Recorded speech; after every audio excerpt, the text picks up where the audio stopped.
Momen heroik Syabda Perkasa membanggakan Indonesia. Dunia bulu tangkis tanah air kini tengah berduka. Pasalnya, Indonesia saat ini kehilangan putra emas yang menjadi pahlawan saat membela Indonesia di ajang Thomas Cup pada tahun 2022. Semasa hidup, Syabda Perkasa Belawa dikenal sebagai tunggal putra yang punya banyak potensi.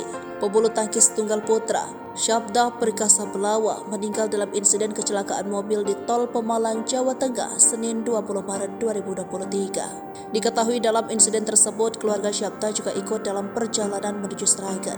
Adapun korban jiwa dalam insiden tersebut, Syabda Perkasa Belawa dan sang ibunda meninggal pada kecelakaan. Sedangkan sang ayah selamat dan mengalami luka ringan. Pasca dikabarkan Syabda Perkasa meninggal, warganet merasa kehilangan. Hal ini menyebabkan warganet beramai-ramai membagikan momen heroik Syabda Perkasa Belawa. Satu di antara aksinya yang paling diingat adalah saat secara heroik mampu membalikkan keadaan. Ia mampu mengejar ketertinggalan 2 kali saat bertarung melawan wakil Korea Selatan di Thomas Cup 2022. Berkat kepiawaiannya, Syabda Perkasa Belawa tim bulu tangkis Indonesia melaju ke babak semifinal karena unggul 3-2 atas Korea setelah bermain imbang 2-2 menghadapi tunggal putra Korea Selatan Yoon Gyu Lee.